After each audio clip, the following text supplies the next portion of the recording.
우리 옆에 계신 분들과 함께 인사하겠습니다. 사랑합니다. 축복합니다. 오늘도 함께 예배드리시는 우리 성도님들을 사랑하고 축복합니다. 오늘은 그리스도인의 정체성, 그러니까 우리가 정체성이란 말을 간혹 쓰지 않습니까? 그러니까 나는 누구인가? 라고 그 철학의 아주 기본적인 질문이잖아요. 그러니까 내가 누군지를 이제 사람들이 파악하기 위해서 막 애를 쓰고 또 많은 이론들도 있고 합니다. 그리스도인들도 그리스도 안에서 예수님 안에서 나는 누구인가에 대한 그 정확한 그 생각을 가지고 있어야 돼요. 그러니까 오늘 말씀을 딱 보면 그냥 결론적으로 나는, 그러니까 나라고 생각하시면 됩니다. 너희가 아니라 나는 택하신 족속이다.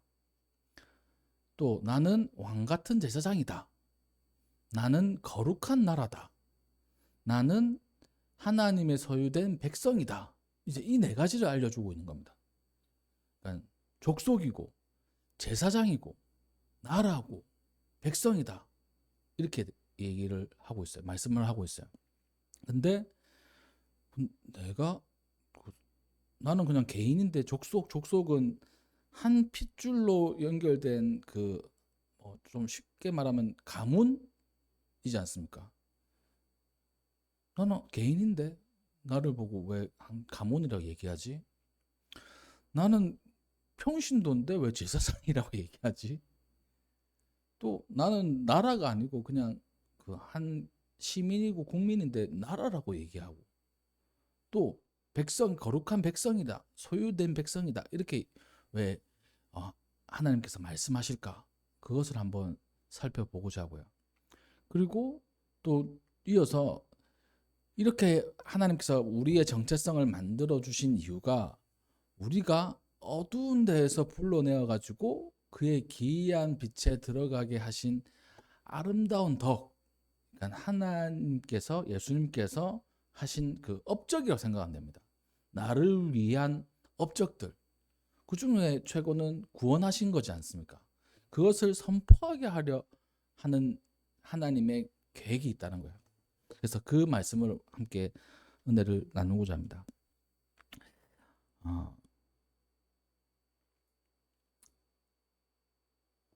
이 베드로 전서를 썼었던 그 베드로가 먼저는 이게 이제 편지인데 누군가에게 쓴 편지지 않겠습니까?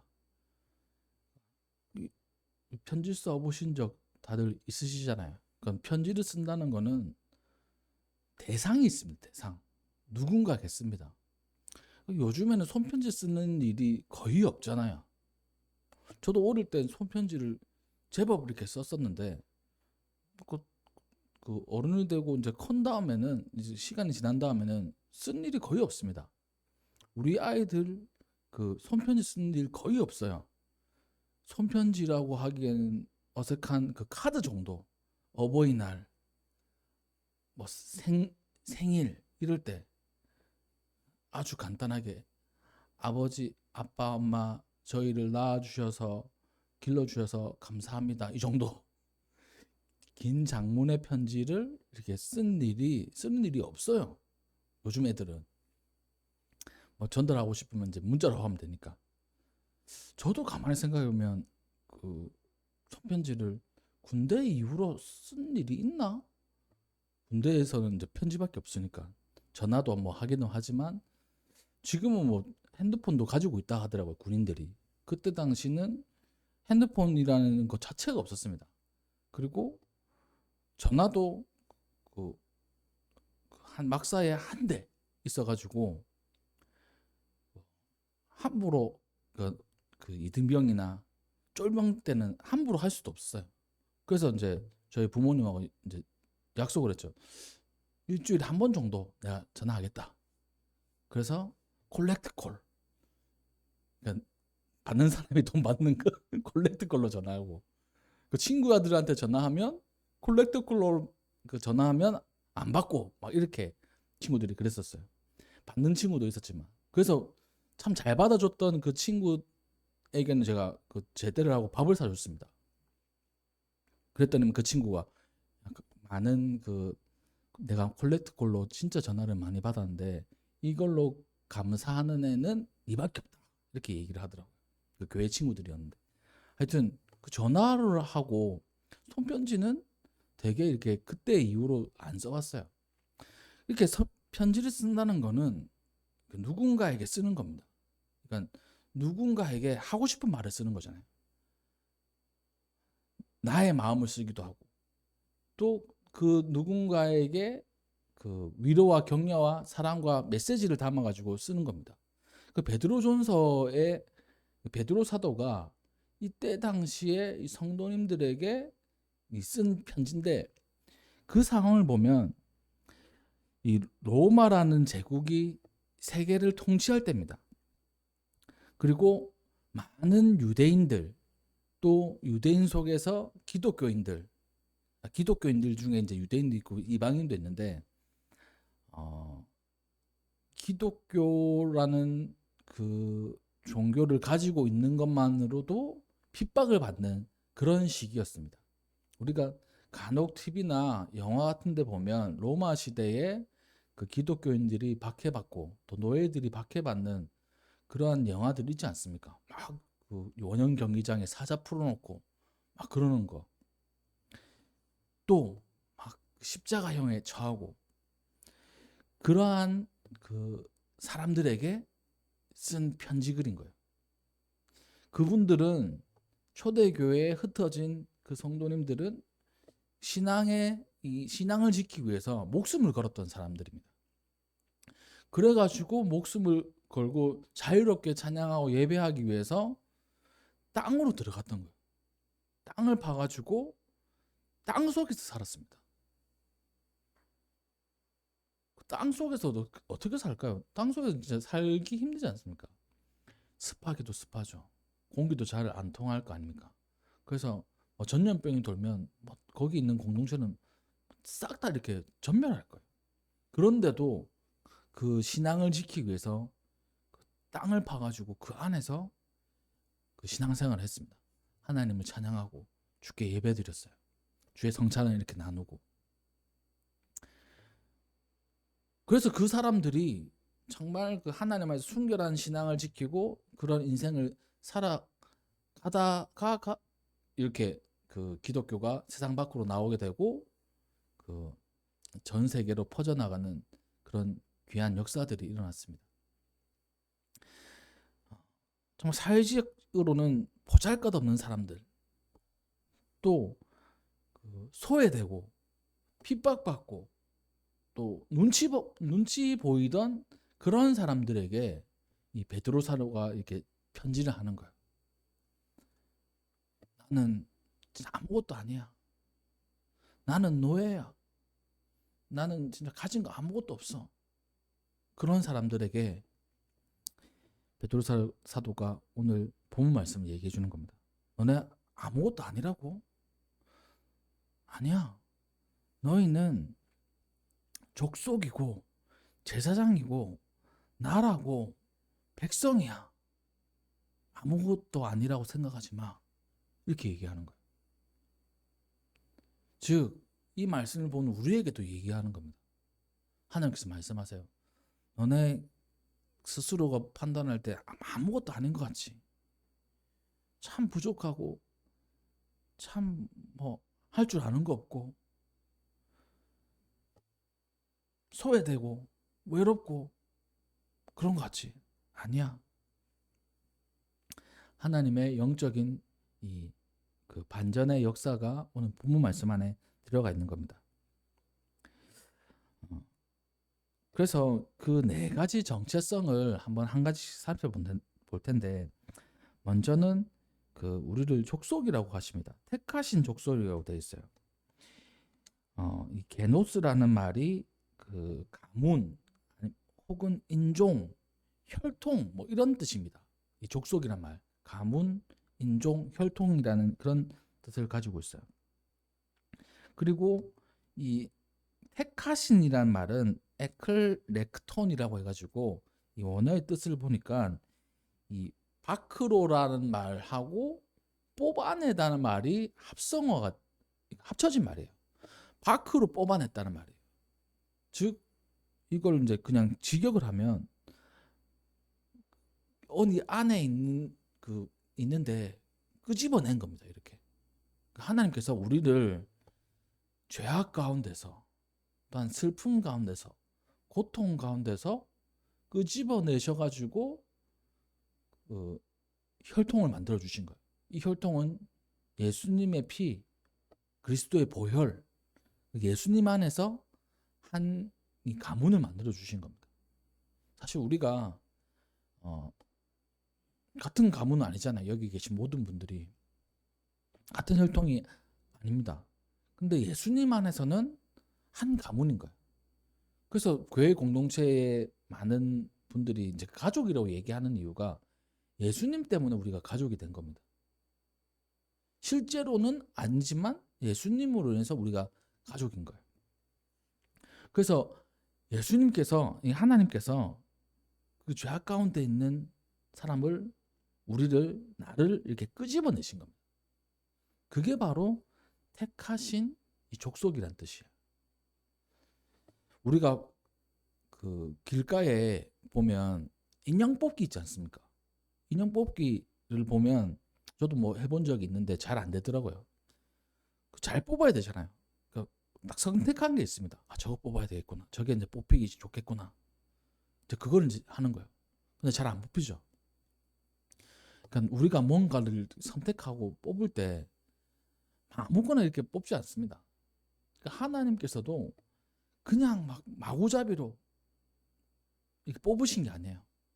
우리를 사랑하시고 우리를 위해서 죽기까지 희생하실 그 각오를 하고 이렇게 뽑으신 겁니다. 내가 예수님 믿게 된 거, 그 하나님께서 그냥 뭐 많은 인생 중에 랜덤으로 걸린 게 아니에요.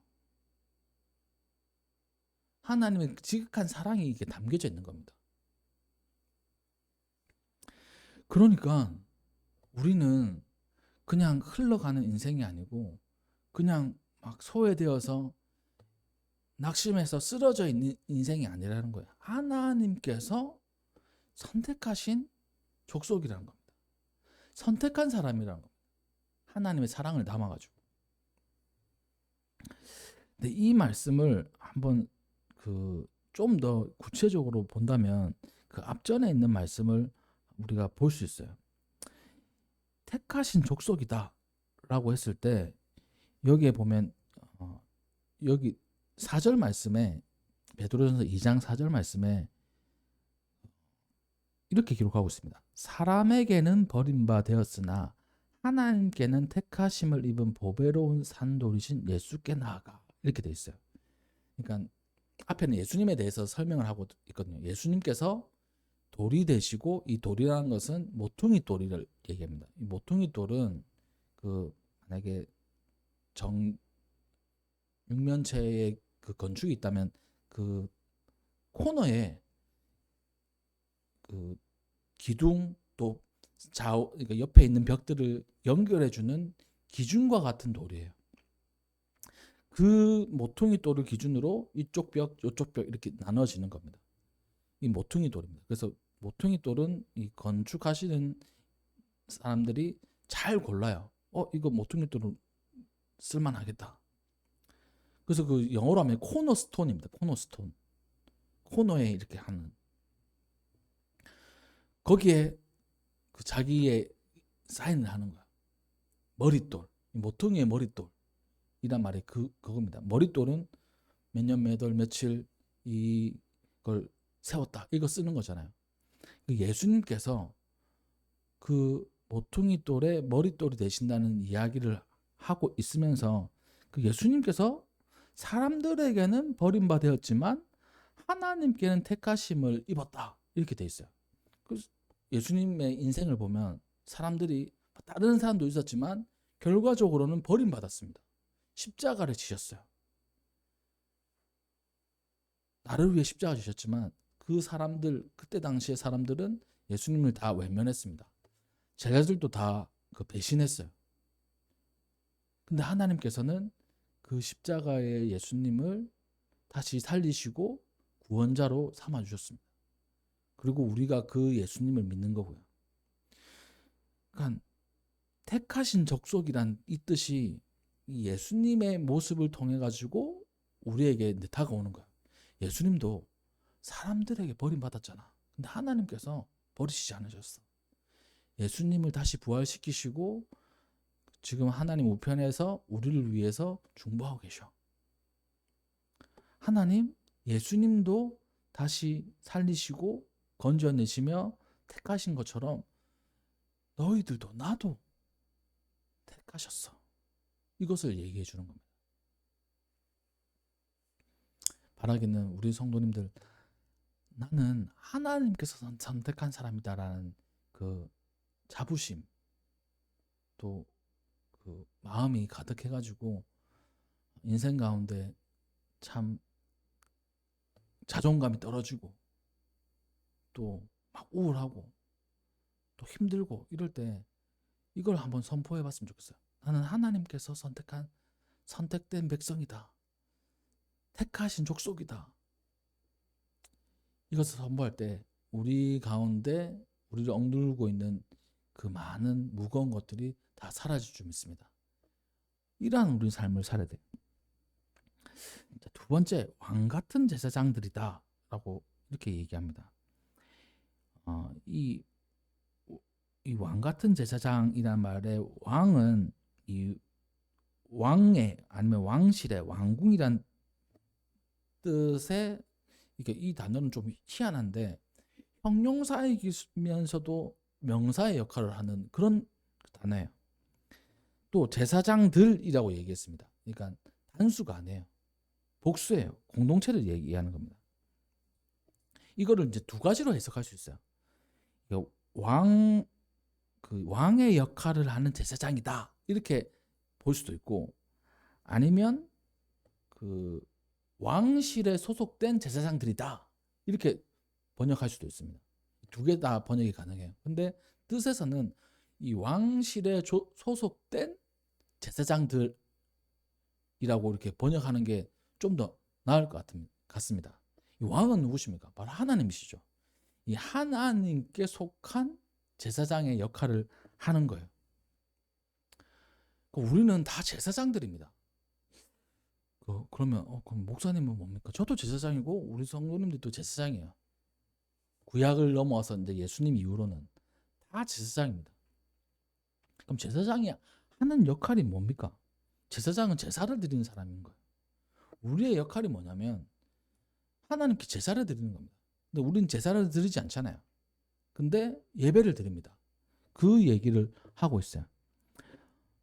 여기에 보니까 5절 말씀, 너희도 산 돌과 같이 신령한 집으로 세워지고 예수 그리스도로 말미암아 하나님이 기쁘게 받으실 신령한 제사를 드릴 거룩한 제사장이 될지니라. 이렇게 돼 있어요. 그러니까 우리가 제사장인데 하나님께 신령한 제사를 드리는 거룩한 제사장이 되어라. 이렇게 말씀하고 있습니다. 그리고 이 신령한 제사가 뭐냐면 신령한 집으로 세워진다는 거예요. 이 신령한 집을 세워라. 신령한 집을 세우는 게 뭔지 아느냐? 하나님께 제사 드리는 것이 신령한 집을 세우는 것이다. 그 일을 하는 사람 누구냐? 나다. 너희다. 이렇게 얘기하는 거예요. 다시 한번 더 정리하면 우리가 제사장인데 제사장은 제사를 드리는 사람이지 않습니까? 그 제사는 신령한 집을 짓는 거예요. 신령한 그 공동체를 만든 겁니다. 어떻게 보면 우리가 예배 드리는 것이 그냥 뭐 하루, 뭐 일주일에 한 번, 아니면 매일 이게 어떤 의미일까? 라고 했을 때 신령한 집을 쌓는 그런 의미가 담겨져 있습니다. 예배 이꼴 신령한 집을 짓는 것. 우리가 지금 신령한 집을 짓고 있는 거예요. 그 신령한 집이 무엇입니까? 하나님을 믿고 또 예수 그리스도로 인하여서 자유함을 얻고, 우리가 집을 한번 생각해 보십시오. 자기 집은 그 뭐 자가이든지 뭐 전세든지 월세든지 그거 상관없이 보금자리 집이 제일 편해요. 저는 사실 집이 진짜 제일 편합니다. 그 놀러 가시는 거 좋아하시는 분들 있잖아요. 저도 놀러 가는 거 뭐 좋아해요. 근데 두 개 중에 선택하라고 하면 전 집에 있는 거를 선택하고 싶습니다. 만약에 그 어, 미국에 놀러 간다 이렇게 치면 미국에 가고 싶기는 한데 또 비행기를 비즈니스보다 퍼스트를 끊어서 미국에 놀러 간다. 아니면 그 호화 유람선 있지 않습니까? 크루즈 여행을 보내준다. 그러면 그게 좀 더 나을지 모르겠지만 보통은 그냥 집에 있는 게 편해요. 집이 제일 좋습니다. 우리 성도님들 마찬가지일 거야. 집이 편하다. 집이 최고다. 놀러 실컷 잘 놀고 와가지고 집에 와서 그래 우리 집이 최고지 막 이렇게 얘기하잖아요. 제가 늘 그렇게 얘기하거든요. 우리 집이 제일 시원하다. 그러니까 우리 집은 진짜 바람도 잘 통하고 진짜 시원합니다. 아무튼 집이 진짜 우리를 보호해주고 우리에게 안정감을 주는 거잖아요.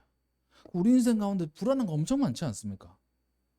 그리고 또 뭐 위협들 엄청 많아요. 인생에 위협들 많습니다.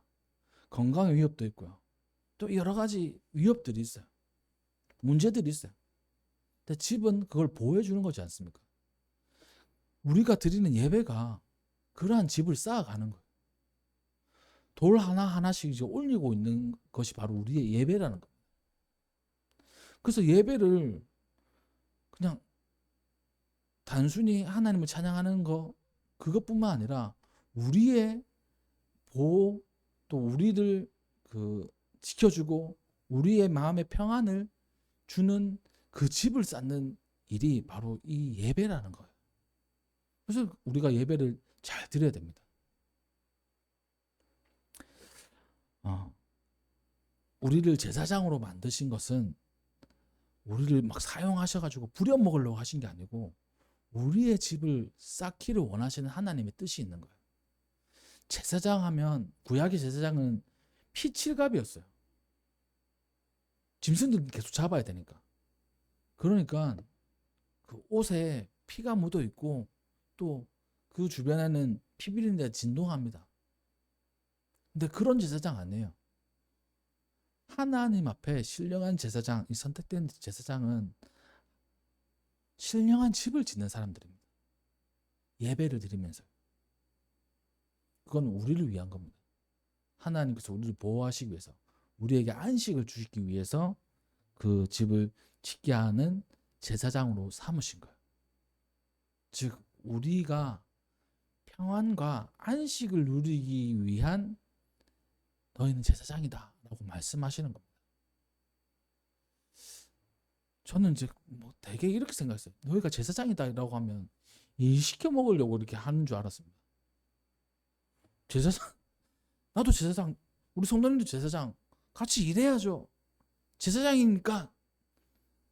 근데 설교 준비를 하면서 왜 제사장이라고 하셨을까라고 했을 때 신령한 집을 짓는 거구나. 집이 뭐야? 묵상하다 보니까 나에게 있어서 집은 뭔가 평안을 주는 거, 쉼을 주는 거, 안식이 있는 거, 진짜 좋은 곳. 그 하나님께서 좋은 거 주시기 위해서 우리를 제사장으로 삼아 주셨다는 거예요. 그것을 우리가 이해하고 믿음으로 받아야 될 줄 믿습니다. 그 다음에 세 번째, 그 거룩한 나라라고 했습니다. 이 에스노스라는 나라라는 이 단어는 국가, 민족을 뜻합니다. 앞서서는 이 족속이었는데 좀 더 이게 범위가 커진 것 같죠. 이 국가와 민족이라는 것은 이 국가라는 것, 나라라는 것은 그 우리가 나라를 한번 생각해 보십시오. 한 나라에 속해 있는 이 국민들은 그 헌법, 이 법률에 의해서 이 나라가 이제 돌아갑니다. 미국 법이 다르고 물론 공통된 법도 있겠지만 한국 법이 다르고 일본 법이 다르고 중국 법이 다른 거잖아요. 같은 법 안에서 이렇게 살아가는 거예요. 근데 거룩한이라는 것은 구별됐다는 뜻입니다. 우리를 구별시켜 주신 거예요. 소유주가 완전히 달라서 구별되는 겁니다. 그러니까 우리가 뭐 여러 가지 물건이 있을 때 이거는 절대 건들면 안 돼. 따로 떼놓은 거 있지 않습니까? 예전에 제가 어릴 때 이게 있었어요. 저희 어머니가 딸기를 이렇게 사 오시면 딸기 맛있잖아요. 딸기를 이제 먹습니다. 아버지 퇴근하고 오시면 드셔야 되니까 몇 개 남겨놔야 된다. 그래서 이렇게 몇 개 남겨 놓는 거야. 그럼 한 개, 두 개 먹다 보면 아빠 거를 건들고 싶잖아요. 아빠 그럼 5개 있다고 치면 아빠 4개만 주면 안 돼? 그래.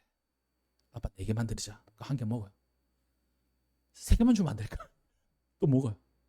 2개만 주면 안 될까? 또 먹어요. 1개만 주면 안 될까? 또 먹어요. 반만 주면 안 될까? 진짜 반만 그런 적이 있었습니다. 다 먹었어요. 그런 기억이 있습니다. 엄마가 그러니까 요즘 딸기는 조그만데 그때는 제 기억으로는 엄청 컸던 것 같아요. 크고 맛있고 반 잘라도 좀 컸습니다. 반만 내가 먹으면 안 될까? 엄마 반 잘라 주더라고요. 아빠보다는 아들이죠. 그런 거지 않겠습니까? 그 기억이 있습니다. 근데 아빠 거라고 아버지 거라고 이렇게 따로 떼놓은 거는 원래 건들면 안 되죠. 옛날 같았으면 이거 불효령이 떨어질 일이 아닙니까? 그러니까 우리는 남의 것은 건들지 않습니다. 하나님 거라고 우리를 떼놓으신 거예요. 누구도 건들 수 없는 겁니다. 하나님의 법 안에서, 그러니까 하나님의 말씀 안에서 우리를 거룩하게 만드신다는 것은 떼놓으셨다는 뜻입니다.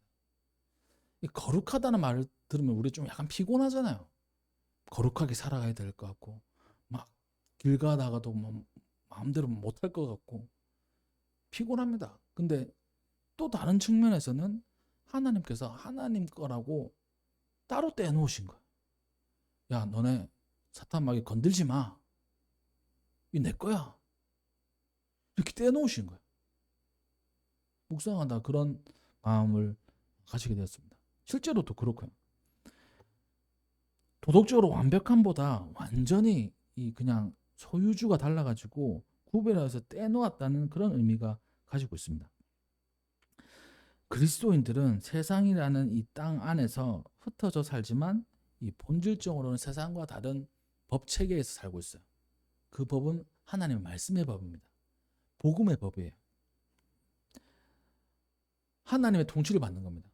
그리고 하나님께서 건들지 말라고 이렇게 딱 못 박아 놓으신 거예요. 어떤 것도 이 영적인 세상에서 우리를 건들 수 없습니다. 사탄, 마귀, 우리가 장난을 치지만 우리를 어쩔 수 없어요. 그 믿음 우리에게 있어야 됩니다. 우리에게 장난 걸 수 있습니다. 사탄과 마귀가 우리를 막 흔들려고 할 수는 있어요. 근데 우리를 어쩔 수 없습니다.